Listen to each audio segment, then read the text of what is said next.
Hi.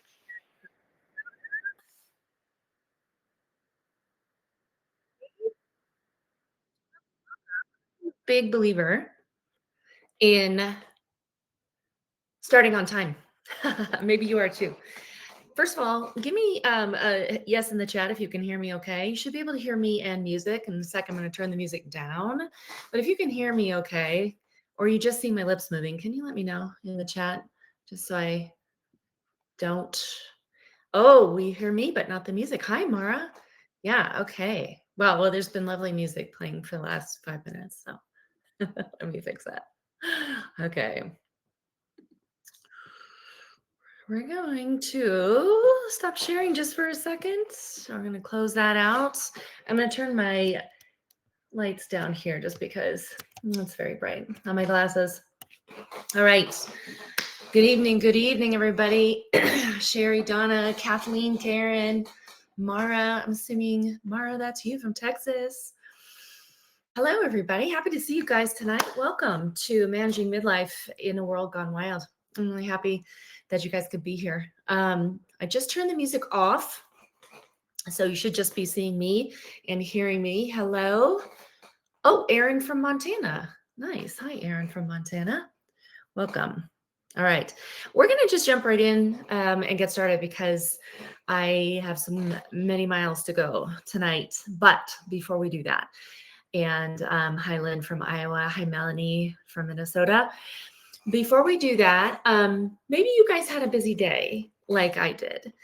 And what I'd love to do is for all of us just to arrive here. Maybe you just came sliding in kind of last minute from a million things. And so while the call is loading up, I just wanted to take a breath and recognize that we got an hour together. It's going to be great. I promise I'm going to get you guys out of here right on time. I planned about an hour 15, but the 15 is really just for questions in case you guys have any. So before we get started, let's just take a breath together and maybe your first one of the day. Just a nice big inhale all the way into the lowest part of your lungs, and then a slow exhale all the way out. Maybe do another one of those while you're at it, while we're getting going here. I'm going to go ahead and share my screen and we're going to dive right in. Thank you for being here tonight. So, voila. So I can see myself and I can see my screen, but I can't see you guys wonderfully. So I'm going to be kind of, oh, no, that's better. I'll be jumping back and forth and having a look at the chat. If you have any questions anytime, just drop it in the chat. And I'm also going to ask you to answer a few questions of mine in the chat. So welcome to Managing Midlife in a World Gone Wild. I'm really glad that you could be here. Let's start, first of all, let me advance my screen here. I'm going to give you some big picture. Let's talk big picture right now.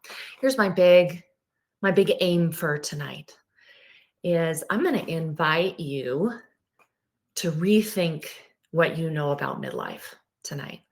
I want you to rethink your role as a woman in midlife and as a woman possibly entering the second half of life. Maybe you're already in it. Maybe you're somewhere between 40 to 60. If so, you're in the right place. But not only that, I want to perhaps for the first time, maybe be the first person to have you consider yourself as a connected, wise elder, a purposeful leader, and a force for good in your world. Maybe that's not at all how you're thinking about yourself right now, but I would like you to. I'd like you to start thinking about yourself in that way. And tonight, I'm going to make a case for why you should do it. Okay. So 2 big ideas for tonight. The first one is that it kind of addresses the world gone wild part of the training. We are definitely in a different world than we were this time last year. Okay. It's shakier. It's more chaotic. There's a lot of fear. There's a lot of uncertainty. You hear people talking about this, and maybe you feel this in a big way. To me, this means that you, as a woman in midlife, are needed now more than ever. Not in a performative way, not in a burnout way, not in a taking care of everybody else's needs before your own way. No, not that. In a different way. in a way that positions you as a wise elder for your community, for the people around you. We're going to talk about that tonight. The second idea is that you were created by God in a unique way. Now, if the language around God makes you feel panicky, I get it. I've been there too. So I want to explain to you exactly what I mean. When I talk about God, I happen to be a Jesus follower. You can be whoever you want to be and be here. Whatever the God of your understanding is, that is welcome here. Okay. And you can just fill in the blank anytime I say the word God with the God of your understanding. Okay. So I believe that you were created by God in a unique way to create something singular with your life, particularly the second half of your life. But the plan, my darlings, is motion activated. And you get to walk bravely into the second half of your life, even and perhaps especially when you cannot see the way. So pause and calmly consider that. One of my favorite teachers is a Franciscan friar named Father Richard Rohr. Some of you guys might be fans as well. But he said this, and I want this to kind of sink in for you guys, which is why I'm slowing down my own breathing and how fast I'm talking.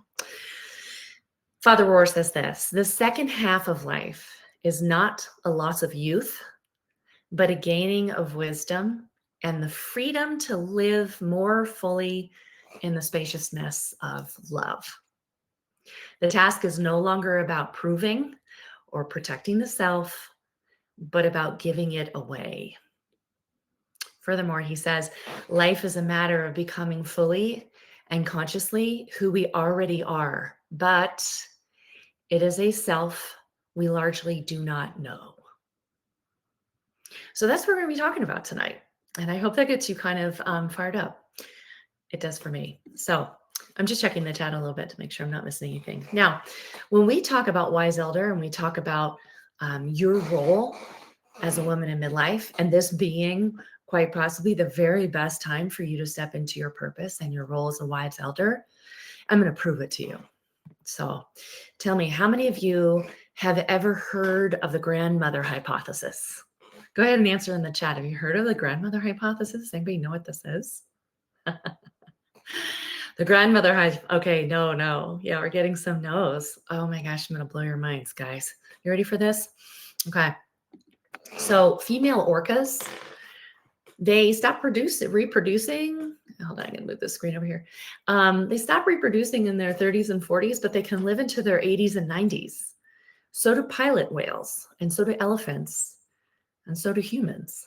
And biologists were really interested in that. Like, why would biology allow somebody to live so far beyond their reproductive capability? Wouldn't they just be a draw on the resources of the species? But it turns out that research shows that post-reproductive females, not just whales and orcas and humans too, but we act as leaders. Orcas are guiding their pods to food, especially when times are lean. Older, non-reproductive females increase the survival of their genes by investing in their grandchildren and their community. This is the grandmother hypothesis. Okay, and there's very few species that do it, but we are one of them. Post-reproductive women are wired to shift from bearing children to leading, mentoring, protecting, and guiding communities. And I will tell you, Indigenous communities knew this and still know this better than our community does, better than our culture does. This is the grandmother hypothesis. I'm going to read this again. Post-reproductive women are wired to shift from bearing children to leading, mentoring, protecting, and guiding their communities. So here's a question. Are your best years really behind you? Go ahead and drop it in the chat. If you have ever heard or believed or been told that as a woman in midlife, your best years are behind you, it's all downhill from here. Yeah, Karen's like not even close. I love that. It's a trope in our culture that like women become invisible, or we become, we're too old to start something new or whatever. Well, the grandmother hypothesis refutes that pretty clearly. So this is something I want you to hold in your mind. Are your best years really behind you? And as Karen said, no, not even close. So this is what we believe around here.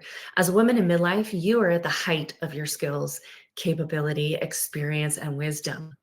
And you are already or can be a wise elder. And you are in fact needed now more than ever. This may be a huge mindset shift for some of you who may be worrying about your fading youth or believing some of the myths of midlife women, which we're going to get into those in a minute. But honestly, I do want to change your mind tonight about what's possible for you.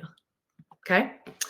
So, yeah, you may be capable and at the height of your capabilities and ready to step into something new, but you need some stuff too. And you guys, if you want to screenshot some of these slides or whatever, feel free to do so. And I'm going to ask you to write answers to questions in your journal. If you want to spend more time with it, not only will you get a replay, but you can take screenshots and go back to it later in your journal. Okay. So there's 5 needs of women in midlife. And I've been in this game for a long time. I've been coaching women in midlife for about 8 years. And this is what I know for sure. The number 1 need of women in midlife is connection and belonging. Deep connection and belonging, not fitting in, belonging. And there's a difference. The second one is purpose and direction. Many of you have gone through a pretty serious midlife transition and you're asking yourselves, like, what do I do now? My kids are grown up. I just got divorced. I just got sober. Like, one of these transitions has hit you and you're like, I don't know what I'm doing with my life now. That's why purpose and direction is number 2. Number 3 is inspiration and growth, otherwise known as challenge.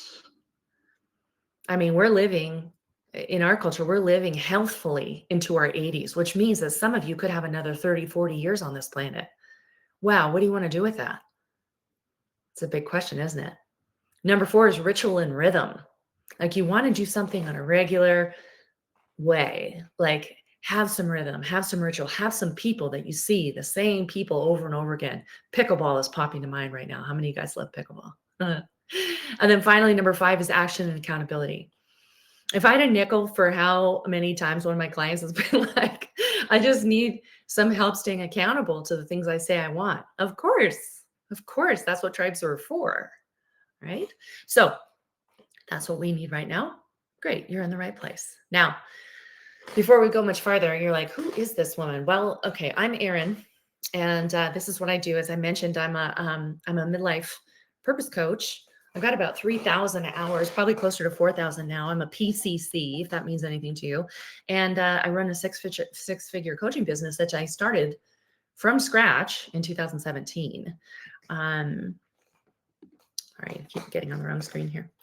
I'm also a retreat host. That picture we took in Provence in 2023 after the 2023 Chamonix Fire Girl retreat, which was amazing. It was our 13th women's retreat in 5 years. And then I'm also a writer. So if any of you writers can probably relate to this picture, but I'm finishing up editing my first book, which is hopefully, my plan is to take it to publication in 2026, which I'm excited about. But that's what I do. This is who I am. I'm a friend who happens to love pizza on the beach. I'm a daughter, wife, sister, and granny. This is my family, my husband, my sister, my mom and dad. And I'm also a cowgirl, which partially explains what I'm doing in New Mexico right now. So that's just a little bit of who I am. Now, I'm going to invite you guys to really lock in. I promised to get you out of here when I said I would. Okay. So shut off the distractions that you have, like keeping a bunch of tabs open or doing a few other things. It's not going to serve you. Multitasking is one of the worst things you can do for your brain. So give yourself a gift of just being here and learning from this training. So great, get your journal, get a pen. And also just so you know, at the end of this training, if you want to do some more work with me, I'm going to let you know how you can do that. Okay. I'll tell you what the steps are. Right. So let's lock in, shall we? Now, I want you guys to answer in the chat. I love to know who's in the room when I'm teaching. And so I'm going to take a stab. I think I know who's in the room, but answer in the chat for me if any of this resonates. So do you feel kind of heavy about the state of the world or the state of your world? because maybe you transitioned recently. Maybe your kids just went off to school, or you got divorced, or your career is stagnant, or you got laid off, or you got sober, or you're retiring. Is that you? Are you going through any of these major life transitions, or feeling like really stuck or restless or like itchy? If that's you, just put a yes in the chat. Or are symptoms of perimenopause or menopause just eating your lunch? Like brain fog, anxiety, depression. It's affecting your self-esteem and your quality of life.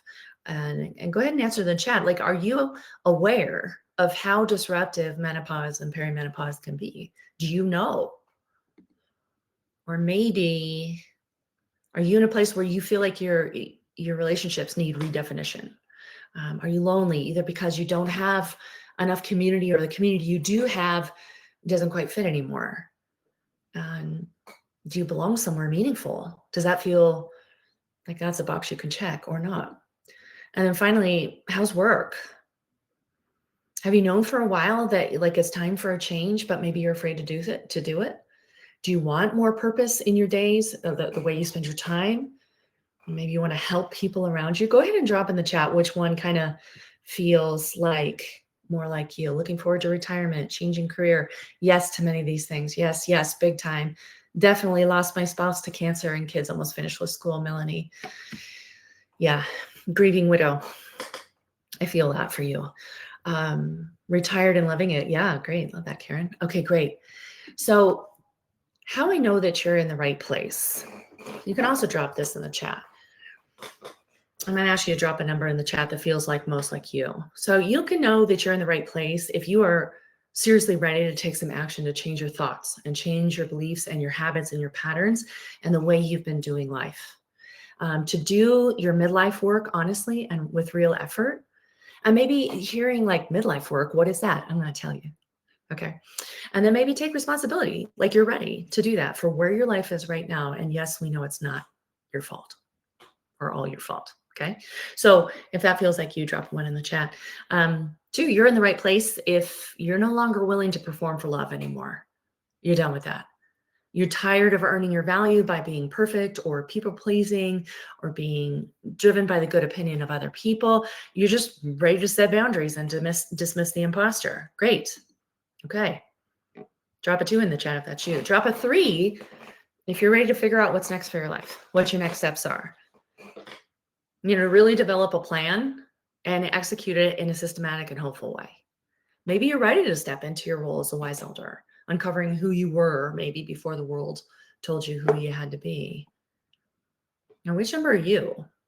What's that feel like to you? Yeah, number 3. Ooh, lots of 3s. That's fun. Okay, number 2. Yes. Okay, beautiful. Thanks, guys. That's helpful to me. Okay, so another quote by Father Richard Rohr about the first half of life. The familiar and habitual are so falsely reassuring, and most of us make our homes there permanently. But the first half of life is discovering the script, and the second half is actually writing it and owning it. And if you're here and you've made it this far in this training, that's you. So I'm going to talk to you a little bit about how you can do that. So tonight, if you are a person that loves like knowing where we're going, here it is. Okay. So we're going to go through quickly, 6 steps tonight. And they're on 2 parallel paths. One is leading yourself and one is leading others, because we're talking about both things tonight. And believe it or not, you are a leader, whether you consider yourself one or not. That's the truth about you. So we're going to go through each one of these 6 steps, and I'm going to help you understand, A, what's going on at midlife, B, that we have a framework for guiding you through those woods because we've been doing it for a really long time. All right. So let's start with that first step, which is rethinking midlife. And if you don't get anything else from this training tonight, I really want you to grab onto this, because people tell me all the time they've never heard anybody say this before. So here are a few myths that women believe at midlife. And if you believe any of these, say, oh yeah, that's me, drop it in the chat. Okay. How many of you believe I'm not young, therefore I'm not beautiful? I hate that one. My value as a caregiver. I'm too old to try again. I am what I do. I should just be happy with what I have. I mean, I shouldn't feel the way I do because I have so much and I'm so blessed. I'm such a jerk. I'm so selfish. Yeah. Is that any of you guys feel that way ever? I must keep other people happy and comfortable no matter the cost. Go ahead and drop it in the chat if any of that feels like something you've heard or said sometimes. Yeah, sure. Pretty common. I hear them all the time. But here's what's actually true at midlife. And you could adopt any one of these and it would help change your direction, your trajectory in just 1 or 2 degrees. I'm not young. I'm smarter than I've ever been. I love that one. My value is not in what I do. It's as a beloved child of God. I'm valuable even if I sit on my sweet little buns the rest of my life. I'm on time for my second half assignment. I'm not too late. I am a creator made in the image of the creator. How about that one? I'm grateful and excited about the new things in my life. I'm responsible for my mind, emotions, and actions, and so is everyone else. That's a new one for a lot of people. But my favorite one when we talk about midlife is this one. Pursuing my purpose is selfish. That's my favorite midlife myth to bust. I'm going to prove it to you how wrong-headed this is. But a lot of women in midlife who spent the first half of their life really caretaking their children, their families, or whatever, that's appropriate. Okay. So you hit this midlife dip and you think, well, what am I doing next? And is it selfish to admit what I really want? I'm going to take that apart for you right now. Okay. SWB. That means subjective well-being. This is some data from a 2013 study. Higher SWB leads to higher income, better job performance, more creativity, more productivity. The study also illustrated that happiness, which is often correlated with being on purpose, produces greater self-control, more pro-social behaviors, and higher quality social relationships. That's data. Here's more. Purpose in life is a key factor associated with better recovery from trauma. That's a National Institute of Mental Health study from 2013. If you had a traumatic background, deciding what purpose means to you, what on purpose means to you for the second half of your life is one of the smartest things you can do. Here's another one. There's a study from the Journal of Research and Personality in 2016.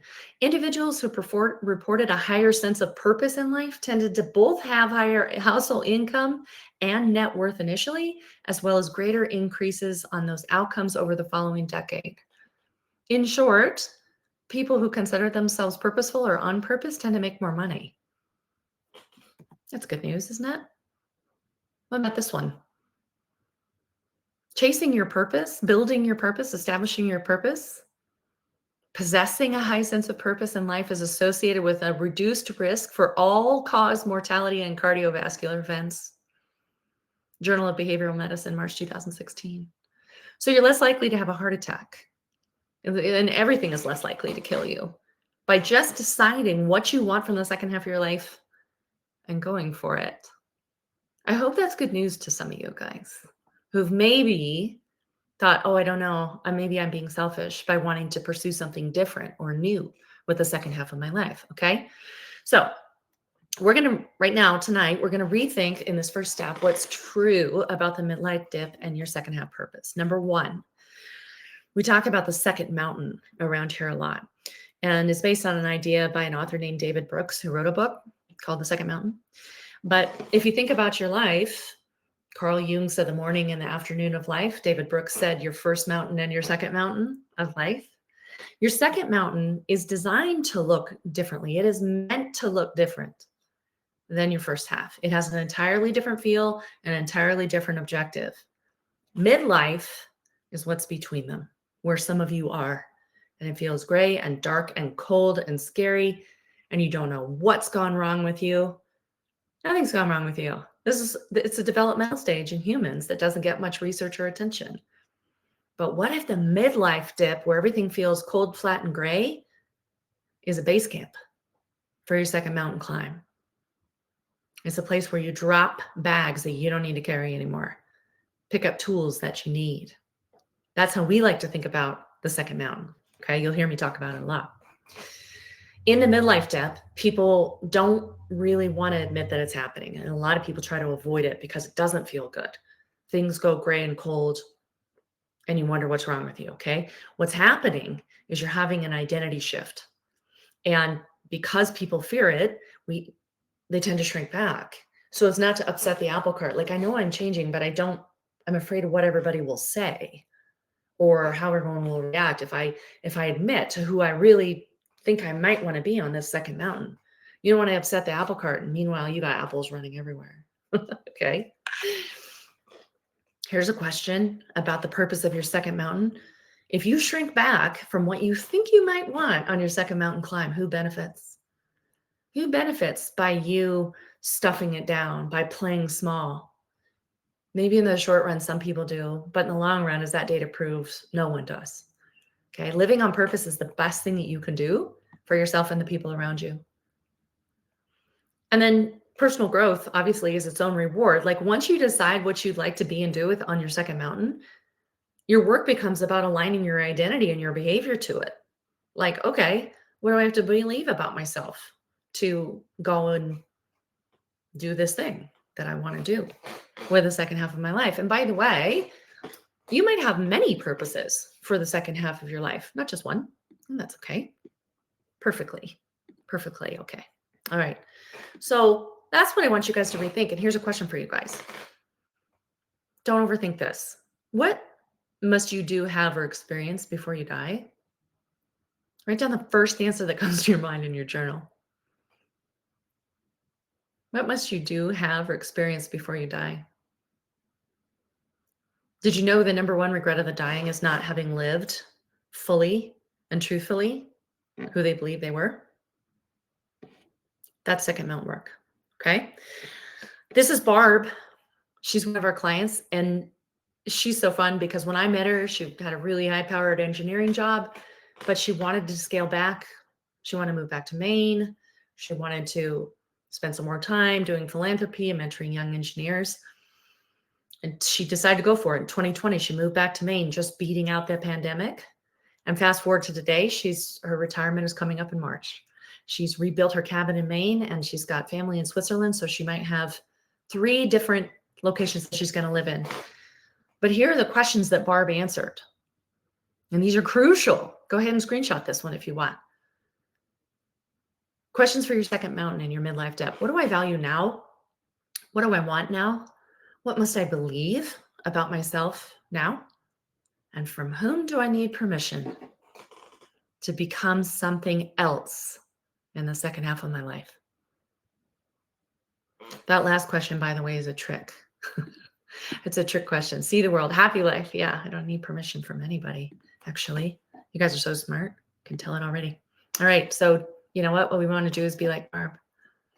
We're going to chase down some crazy stuff that doesn't make any sense, even during a global pandemic. All right. The second step in our path tonight is self-regulating. You know, the world's not going to change, and people are not going to change, and we need to stop expecting them to. How many of you guys have someone in your life that if they would just do it the way you think they should do it, like everything would go better? And doggone it, they just won't. How many of you guys are finding yourself super dysregulated watching the news or scrolling social media? Yeah. So I want you guys to think about and consider, if you find yourself in fight or flight often during the day, or even in a dorsal vagal response, which is kind of depressed, low, consider the sources of your dysregulation. You find yourself picking up your phone first thing in the morning and then watching the news and then be like hanging onto the ceiling, like, starting your day that way. It's just something to be curious about. Or if there's certain people around you that are inviting your dysregulation, okay, well, guess what? They're probably not going to change, but you can. This might be a good time to consider a fast. I'm going to challenge you guys to fast the things that are dysregulating you. Now, if it's a person, that's going to be harder. Like if it's your spouse, okay, that might look like boundaries. But if it's your phone,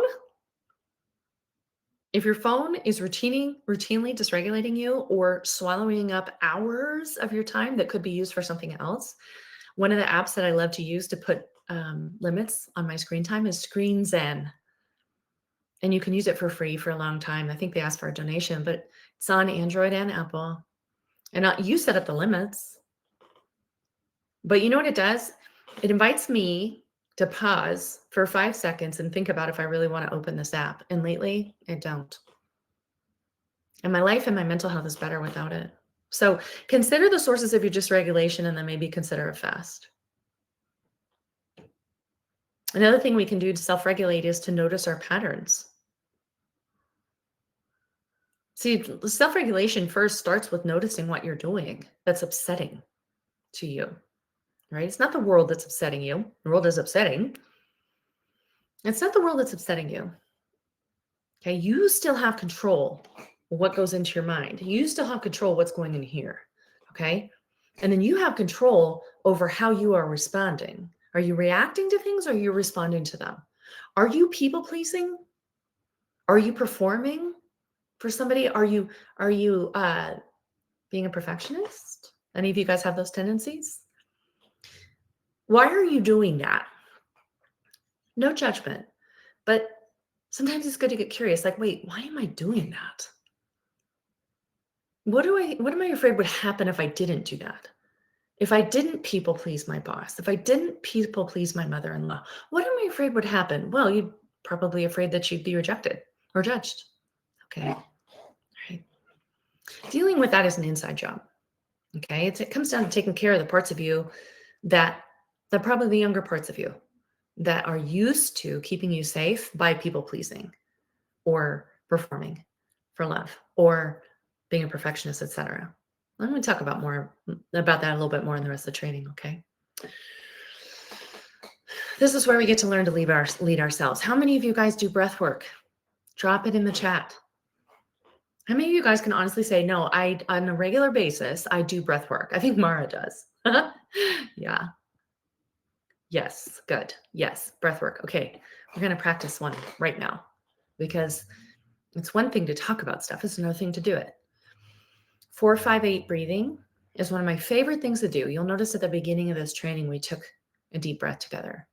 4-5-8 breathing will downregulate your nervous system or upregulate it, even if you're dorsal, by just evening you out. And here's how you do it. Go ahead and inhale for 4, hold for 5,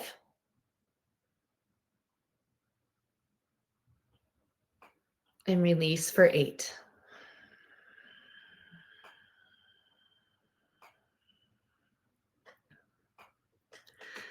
Let's do it one more time.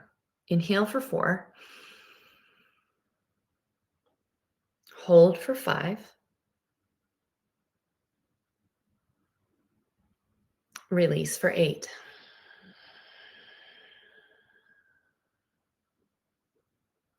That might be the most regulated your breathing has been today. And you can do that anytime. No one even has to know you're doing it. But if you find yourself frantic and panicky or freaking out about the state of the world or freaking out about whatever, hear my voice. 4-5-8. Just 4-5-8. And come back into your breath, this beautiful gift that you have in your body. Okay? One of the top tips for self-regulation. Now, without overthinking it, on a 1 to 10 scale, how hard is it to be still and to breathe? 1 being not at all, it's easy peas to be focused on my breath. 10 is it's impossible and I don't do it. Just do a little self-assessment there. How hard is it for you to be still and just breathe? Okay. Moving right along to number 3 step, community. You know, as a culture, we love our independence. We love our privacy. It's a high value, but independence is also a trauma response.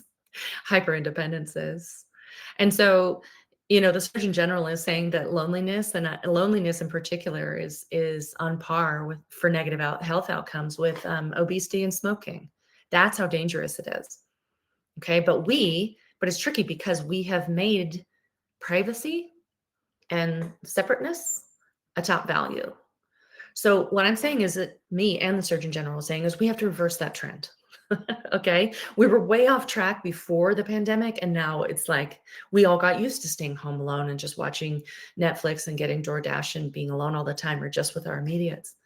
Okay. But it is an epidemic. They are calling it an epidemic because the health outcomes associated with loneliness are so severe. Okay. So choosing community may be something you have to do deliberately in the second half of your life, because remember how I told you belonging and community are the number one thing I hear from midlife women that they want the most.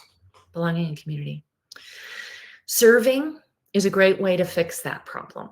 Okay. Because I find that most people in the midlife dip, they really do have strong desire to help people.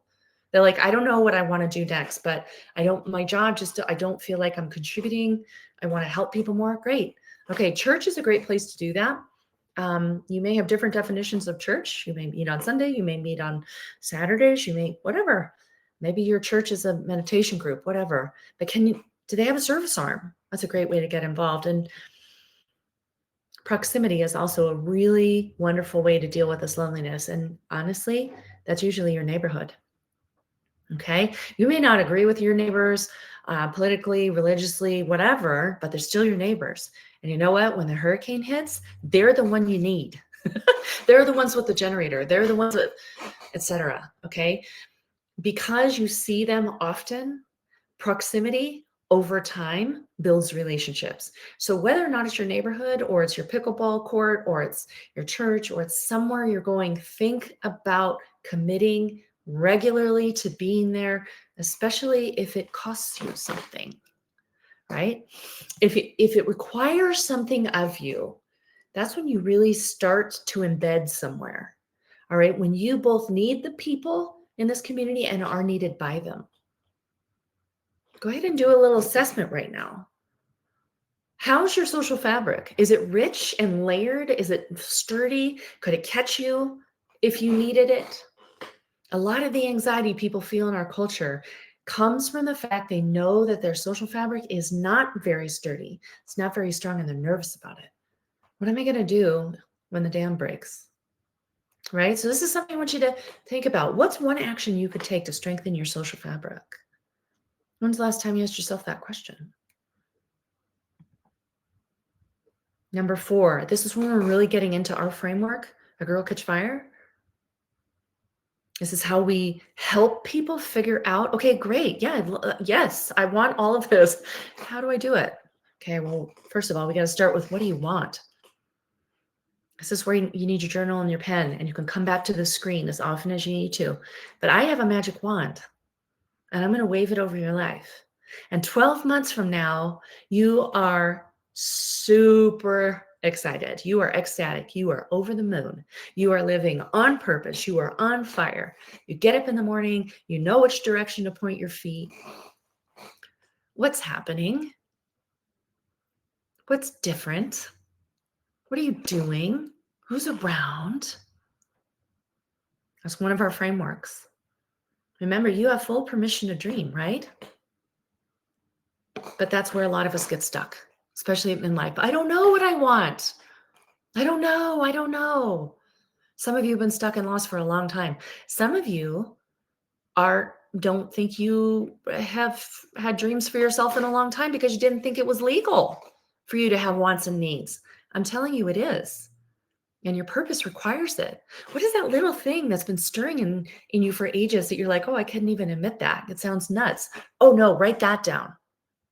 Are you willing to play along here tonight? Are you willing to let me wave my magic wand over your life and decide what I really want? In 12 months from now, if I had this happening in my life, it'd be incredible. Like maybe my body's healthier, or my marriage is healthier, or I've restored a relationship with my sister, or I got a different job, or I started the nonprofit. Whatever is it? What is it? This magic wand's very powerful. Okay. Go ahead and write that down. Some of you totally do know what it is. 100%. You're like, oh no, I know what it is. I want to write a book. I want to start the nonprofits. I want to start a business. I want to go into business for myself. And I have a fantastic idea. But what will everyone say? Or what if I fail? Or am I even good enough to do that? Am I smart enough to do that? Guess what, guys? That's identity work. Okay? That's that piece of the puzzle, the second mountain climb. Like where you start to condition a new identity. What do you need to believe about yourself to go get that thing that you think you might want? That's a great question to ask yourself. And if all of this is like blowing your mind, you're like, oh my gosh, it's too much.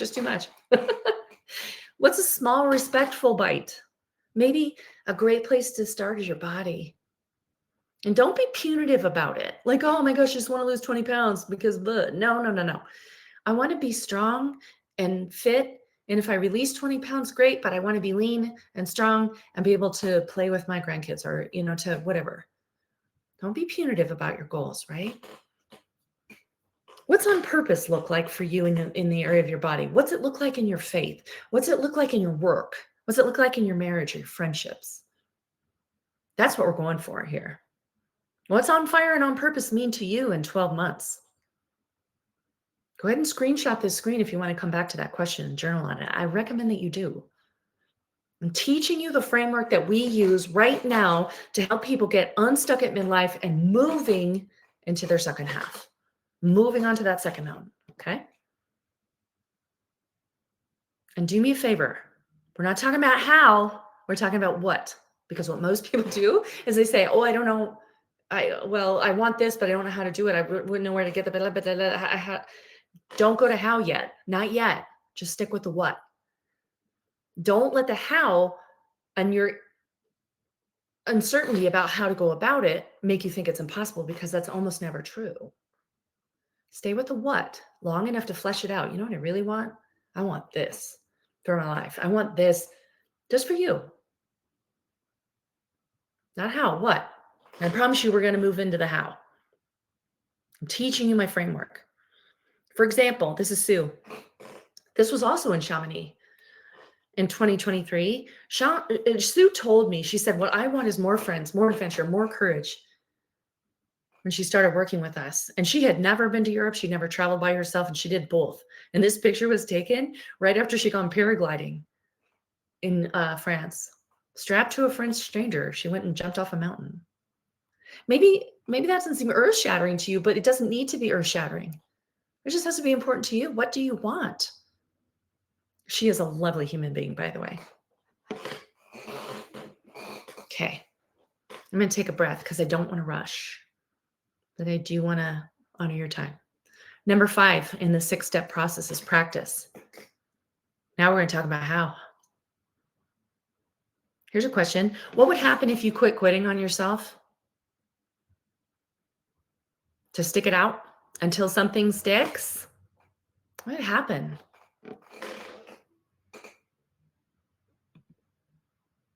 Once you have the what down and you fleshed it out and it feels rich and exciting, we don't have time to really go into it tonight, but you can go back to it and work on it. Work on the what.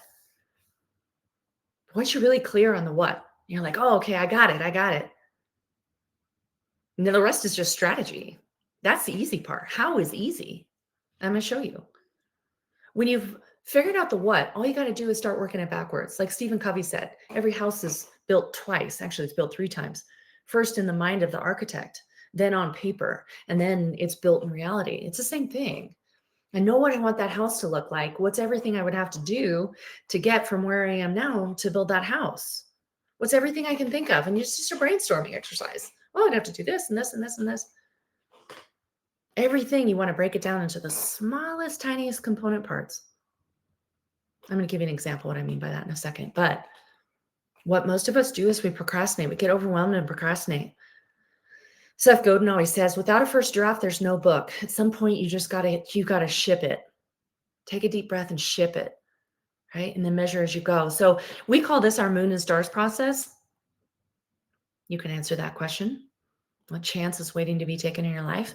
But we call this moon and stars. So let's just going back to that wellness example where you are 12 months from now, you're feeling really, you did shed some weight and you're feeling stronger and more powerful, and you've got more stamina, and like your mental health is better, you're sleeping better, you may have got your hormones straightened out, right? That's the moon. Okay, I can see what that would look like. What's everything I would have to do? Well, I'd have to tell my family to get their support, and then I'd probably have to visualize that moon every day, and then I'm going to do some more walking, so I'm going to make a playlist, and then I got to clean that fridge out, and I got to get the cupcakes out of there, and I probably should buy some new walking shoes, and I got to find a buddy to go walk with, and then I got to book it into my calendar. Does any one of those little steps seem overwhelming to you? Does anybody ever get overwhelmed by making a playlist? No.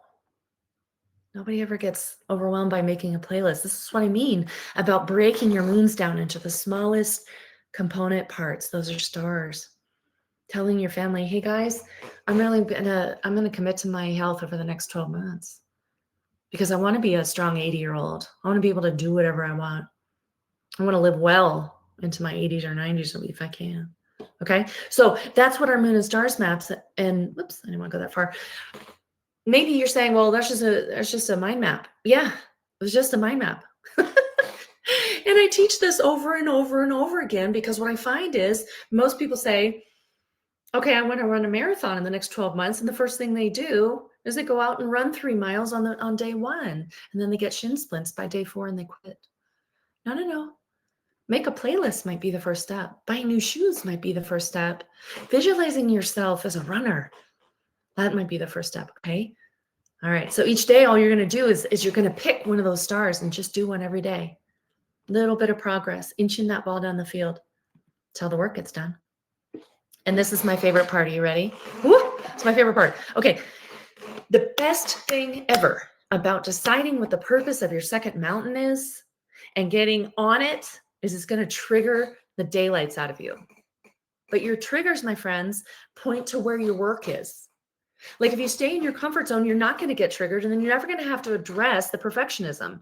You're never going to address the imposter. You're never going to address the people pleasing because you don't have to. But your purpose of your second mountain will not suffer that. Okay, remember how I said that in your midlife dip, you're going to drop bags that you don't need anymore? Yeah, that's right. The perfectionism, probably the people pleasing. The gift of your purpose, the goal that you're setting is never actually the goal. The goal is the person you become in pursuit of the goal. Does that make sense? Can I say that again? Because we set goals to feel an emotion, right? All right. So the goal of your second half, the goal of your second mountain is not the goal. The summit is not the point. The point is the person you become on the way to the summit. That is the gift. That's the joy. Okay. So your triggers are just making you better. They're just showing you where your work is. So if you quit avoiding your triggers and you quit quitting on yourself, you actually become something else on your second mountain. Have you noticed all of the butterflies all over this training? Is there a better cliche for midlife than butterflies? No, I don't think so. Okay. Midlife is the cocoon time. The caterpillar, that's first half of life, then cocoon, and then your second mountain, your second half is a butterfly.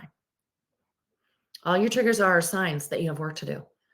But by accepting that there's not something wrong with you, that you don't have to be mean to yourself over it, you can just be like, no, actually, it's fine. It's just who I am. This is just my work.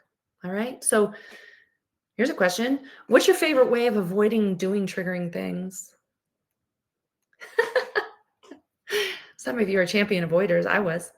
Sometimes still am. This is Kristen. She's one of my clients. She was burdened by a lot of historical trauma and just trying to be perfect and people pleasing and all this stuff. She never felt good enough, but she did this work with us. And this is what she said. She said, I've absolutely positively could not have done this were it not for the work I've done here. I'm different. I honestly don't feel like the same person.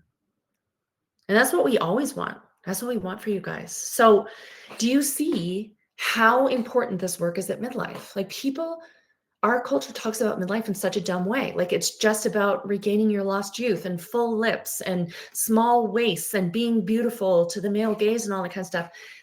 That's so silly because there's so much more for you in the second half of your life, but you get to do this work first.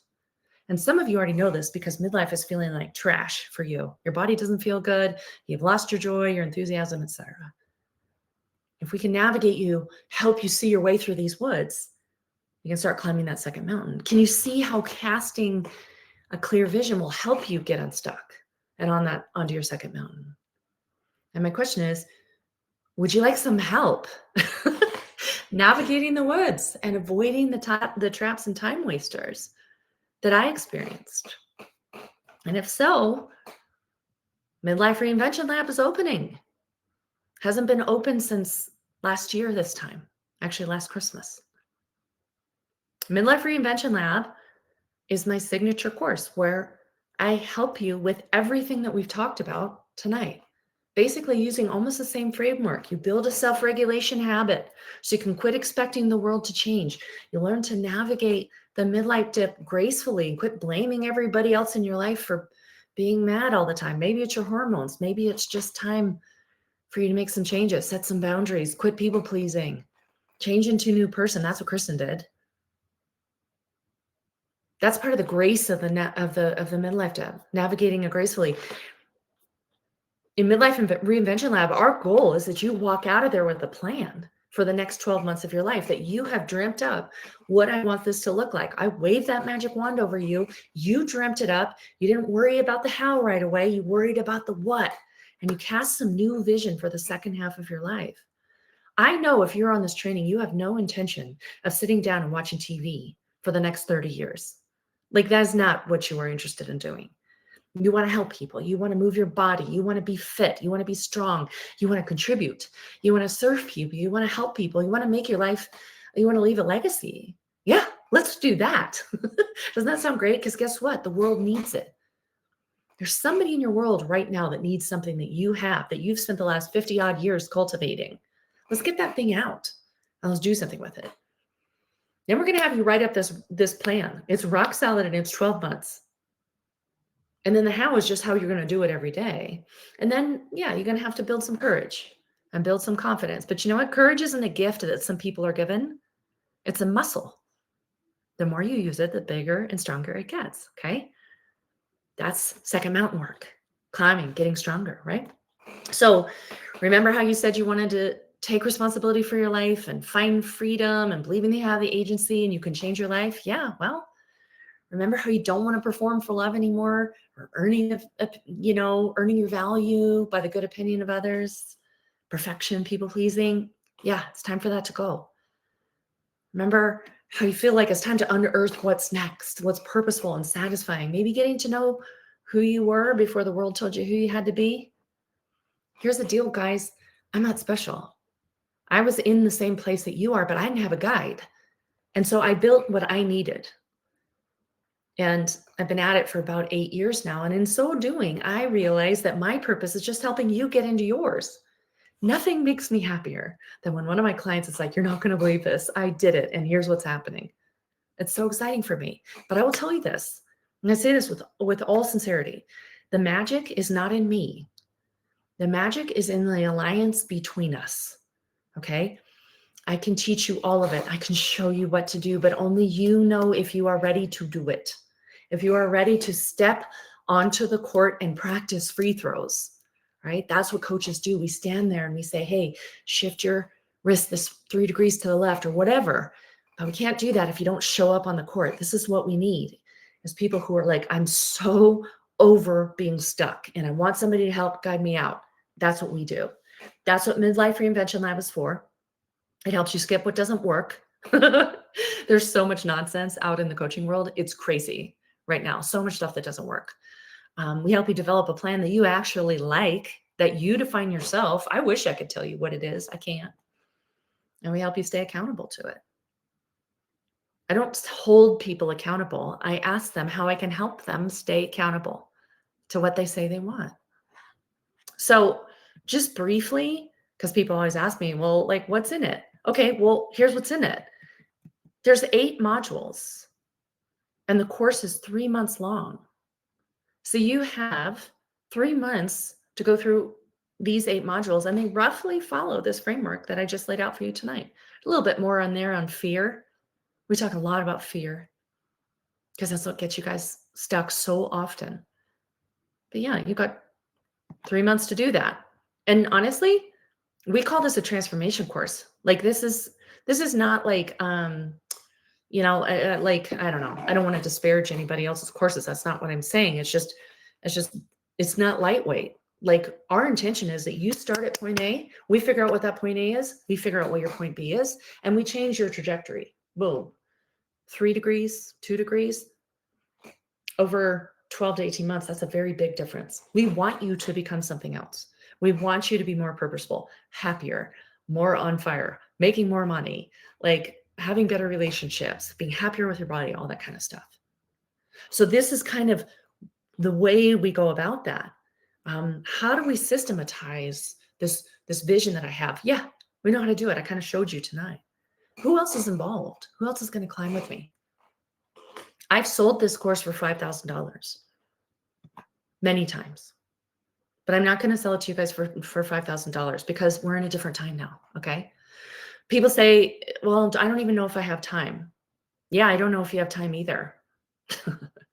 But if it's important enough, you'll make the time and you'll defend it. And we give you every tool available to help you do that. But you know what? 3 months in the big scheme of things is no time at all. And the nice thing is we're sort of like Hotel California. Like you can check out anytime you like, but you can never leave. Like once you're a fire girl forever. And what if I get stuck? How do I get help? Well, that's the cool part about this course. You have access to this material forever. Okay. You're in the course for 3 months, live calls, one-on-ones with me, Friday accountability check-ins, all that good stuff. That ends after 3 months, but you keep the material forever, even when I update it. All right. Because I'm interested in you winning, because when you win, I win. When you win, you go tell your friends, like I did this amazing process and it totally changed the trajectory of my life. Not like from here to here, but a couple degrees. It's a lot over time. So I have sold it for $5,000, but right now it's $24.99. I didn't used to tell people what it cost up front, but now I always want to know what it costs up front. So there you have it. That's $24.99. And if you want to, you can go over to girlcatchfire.com/MRL for Midlife Reinvention Lab. And you can sign up today. And the course starts Monday, the 20th.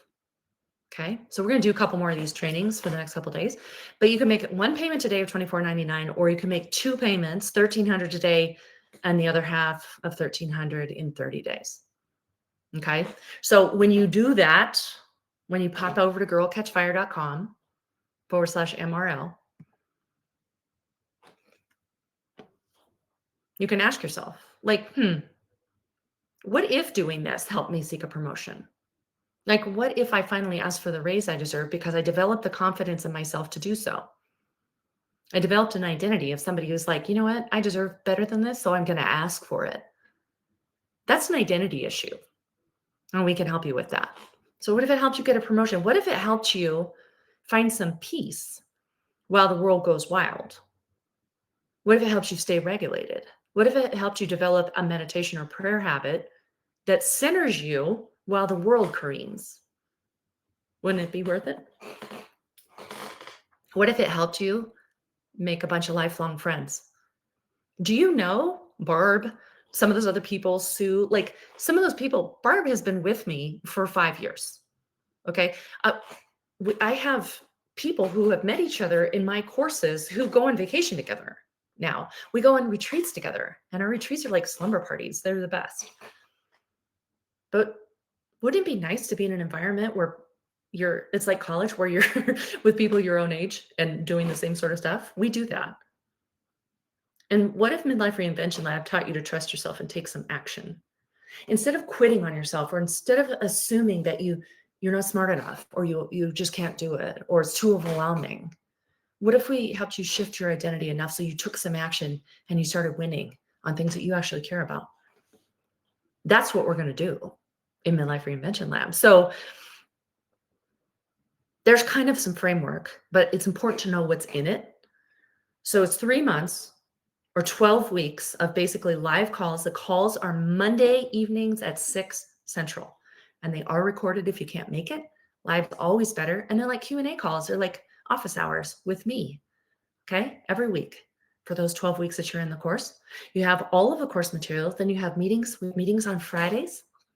I think we put them at 11 Central on Fridays. Just check-in, celebration, accountability, what's happening for the next week. You have 3 one-on-one calls just with me, beginning, middle, and end, to keep you on track. But the best thing is you walk out of this course with a map in your hands that says, I know what I'm doing for the next 12 months. I'm not stuck anymore. I know where I'm going.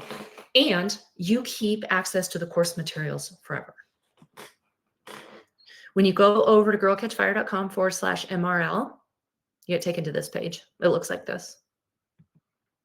When you click on sign up, You get taken to this page, and you can put your credit card information in, and then you get one of these that confirms that we did it.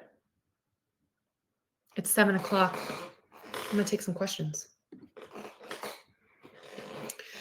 Will you offer another start time frame? Yes, I will, Christine. So we used to do this in cohorts where I only opened it a couple times a year, but I'm going to keep it open. I'm going to keep it rolling. So if like you're like, oh, shoot, this timing doesn't really work for me, but it might work in a month or something like that, you can reach back out. Okay. Or just hang on to girlcatchfire.com/MRL. Which screen did you miss, Karen? Which screen did you miss? And I will roll back to it. This one? Okay. Who else has got a question? That made me think of something. Oh, I know what I was going to say. The great part about signing up for Midlife Reinvention Lab now is it is 12 weeks, but guess what's coming up? The holidays. So we take 3 weeks off at the holidays. So you could actually get 3 extra weeks inside the course, right? Just more time to kind of be there, do the work, catch up, whatever you need, right? So we take a week off for Thanksgiving and usually 2 weeks for Christmas and the New Year's or whatever you celebrate at that time of year. And what other questions can I ask for you guys? I love that you hung in here with me. Thanks so much. You know, some people are worried about the money. And listen, I get that. I get that. Some of you aren't used to spending this kind of money on yourself. Like, oh my gosh. But let me ask you something. What are your options? And how stuck are you? And what's your life look like in 12 months if you don't do anything? Or if you say, oh, I'll just try to do it on my own. If you could have done this on your own, you'd have done it by now, probably. And I know that some of you, if one of your kids came to you, was like, hey, I really need $2,500 for XYZ, it's really important. You'd produce it for them in a second. Would you produce it for you in a second? So like I said, this course is the cheapest it's been. Like we offered it at this price last year, but I have sold it for a lot more money before. But the reality is that I just want more people in it because I'm so tired of seeing women completely underestimate themselves and their abilities at midlife. Just because our culture says you're invisible after you're 50, or it's all downhill from here, your best years are behind you. The data doesn't even prove that. That's not even true. And there's something that you were put here to do. And what is that? This is the other thing that people say. Well, how do I know this will work for me? The short answer is I don't. Because, like I said, I don't know if you're going to show up. I want you to. I want you to have enough skin in the game with the cost of the course that you're going to be like, no, I paid some bucks for this. I'm going to show up. What I can tell you is if you show up and you give it your all and you keep showing up and you do the work with honesty and intention, your life is going to change. Okay. It's however your life looks now. I can't tell you what it will look like. I just can tell you it will look different, right? 3 months from now, you will have a plan. You will have a focus. You will have a purpose that you designed. That works. And guess what? You'll be making progress on it well before you get out of the course. And your brain loves progress. Your brain releases dopamine when you're making progress. So you're automatically going to feel happier. So if you show up, and I will show up 110%, I always do. But if you show up 110%, things going to happen. That I know for sure. And that's how I know it'll work for you. Okay. So again, those are those payment options.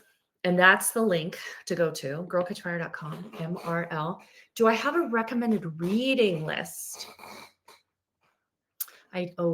Yes, it's about 70 titles deep. Here's one that I love. The Second Mountain by David Brooks was really helpful. That's one that that kind of explains sort of the second mountain theory really well. I really like that one. But here's the thing. How many of you guys have books on your shelf that you read it and you were like, oh my gosh, yeah, that makes so much sense. I'm totally going to do that. And then you don't. Some of the stuff that we're doing here kind of needs to be, not kind of, it really does need to be done in community because you have enough information. What you need is action, community, and accountability. And that's what Midlife Reinvention Lab does, is it puts you in our safe container where we are going to lovingly push and parse and help you drag off the garbage that you don't need for the second half and pick up the tools that you do. Okay. I have been refining the tools that you need for 8 years. And I know what works and what doesn't. And so, yes, you could probably go read a book. Honestly, I don't know which one it would be though. Besides mine. How's that for an ad? I got a book coming out in 2026 that explains our process because our process works. So, short answer to your question is I love David Brooks' Second Mountain. That's a great one. Anything by Father Richard Rohr is a great one. I've got probably 20 other ones. But what I really want to say to you is that most of us don't need more shelf help. We actually need action and accountability and friendship. Okay. And a trusted guide and someone with experience. Karen asks, were you ever a people pleaser? Oh, darling. Oh, darling. I'm the world's best people pleaser and hyperachiever and perfectionist, or I used to be. But what I learned is, I'm going to go into a little bit of detail here. I'm also a level 1 IFS, internal family systems practitioner.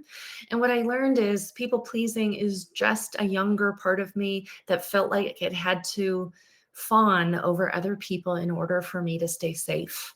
So it is just a protective measure. It is a strategy. And once you understand that, you can begin to nurture that part of you so it doesn't run your life. I don't need a 7-year-old version of me running my life because it feels unsafe and feels like it has to people please. We talk a lot about that in the course. Internal family systems is a game changer, and the course is thick with it. That's a great question. Hyperachieving, though, really of all things, was my jam the most, really. Just because I felt like I earned love by performing well. Does anybody else have that? Definitely had that in the past. So this is how you can pop over. When you go over, if you scroll all the way down, when you go to girlcatchfire.com/MRL, and you're looking for the payment tabs, like the $1,300 payments, you can do that. Just scroll down to the bottom. That's what it looks like. That's what you're looking for. And again, that's how you can do it. And I'm trying to make this as easy for you guys as possible, but I also recognize that we value things we pay for. Okay. Some of you want to start businesses, and some of you have all sorts of mental noise around money. Okay. We're going to help you with that. All right. When I started my business 8 years ago, I had to take a very deep breath and offer my very first course, which I offered for $4,000. You want to talk about imposter syndrome? Yeah, I've been there. Okay. Some of you have that same problem, and you'll say things like, oh, I just want to help people. Okay, great. Yes, help people. But if you don't ever get paid helping people, you're not going to be able to help people very long. So you've got to learn to get over your money stuff so that you can get paid, especially if you want to start a business. Also, as I just said, you pay for things you value, and it keeps us honest, right? When you got skin in the game, you show up. And that's what I want. I want you to show up. I want you to turn loose and just say, Erin, tell me what to do, and I will do it. And I will tell you what to do. And together we will walk through these crazy woods and we'll get you to the other side. And again, I don't know how long it's going to take you to get through your midlife dip. That's not for me to say. But what I am going to tell you is I'm going to equip you for that second mountain climb. And not only that, you're going to learn how to create a plan for your next 12 months and execute it, and then create it again. Same framework. So what if every 12 months, maybe at the beginning of the year or in Q4, you're like, you know what? I'm going to cast my vision for the next 12 months. I'm going to work up my moon and stars map. I'm going to make a vision board if it fits. I'm going to start working my stars. You got a plan. You can do it every year. There's no reason for you to be stuck ever again. But we've got work to do. So the identity stuff is super important. What do you believe about yourself? What do you think is possible for the second half of your life? Some of you guys have minds like gardens and they're full of weeds, and we got to rip some of those weeds out. It's hard to do by yourself. That's what you get a coach for. And that's what I'm for. Okay. Any other questions? There's a few of you still left on the call. Thank you for being here. I'm just going to breeze through the chat here just to see if there's anything else. So yes, just a reminder, I will keep offering this course. I'll probably go through a series again after Christmas. Can I get a print out of your teaching? Do you mean like my slides? What do you mean, Karen? Let's see. I probably won't put these slides up, but is there a particular slide that you need? Can you screenshot it? Just because I've got 2 more trainings left. Which one did you miss? Tell me which one you missed and I'll pull it back up. Thanks, Christine. I'm glad you were here. Glad that was helpful to you. Which one did you miss? The last one. This one? Mara has been in our course. Yes, thanks for being here tonight, darling. Karen, I want to scroll through and find out which one that you want so you can screenshot it. Let me see if I can scroll through back here. I don't think I can.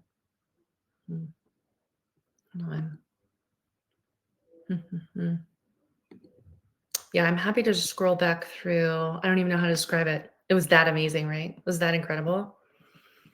I feel like maybe it was somewhere. Was it this one? Yes. You're welcome, Kathleen. And if we can help, that's what we're here for. Nope. Keep going. Okay. No, I love these slides. You've seen that one, seen that one. What about this one? Karen, is it this one? Anyhow. No? A little further. Okay. How about that one? Kind of what the course is? No? Okay. Stay accountable to it. Feel like that one's easy. This one, where I say I'm not special. How about this one?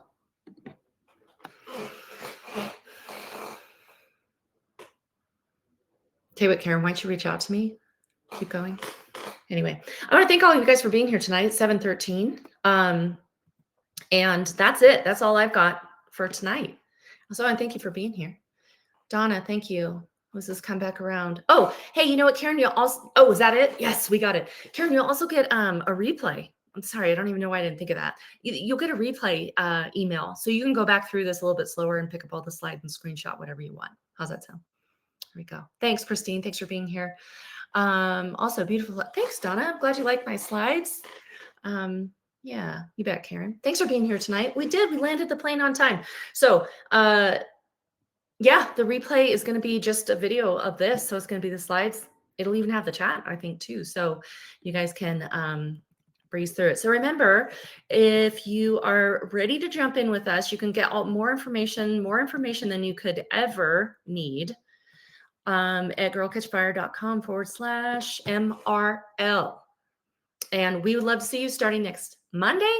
We're going to kick off Monday at 6 o'clock Central. Thanks, Karen. Yes, thanks, Donna. Thanks for being here tonight, guys. Love you guys. Have a great evening. And also, if you happen to want to join again, we're doing the same training again tomorrow night. You can do that as well. You just have to go back and re-register. Yes, you can find me on Instagram at Girl Catch Fire. You can find me at TikTok at Girl Catch Fire as well. And yeah, at girlcatchfire.com/MRL, you can find out more about the course and join us. Just do it before Monday because we're going to kick off Monday night. All right. Okay, guys, I'm going to stop sharing. I hope you have a terrific evening. Thanks for being here. And that's it for me tonight. Hope you guys have a beautiful night. Bye, y'all.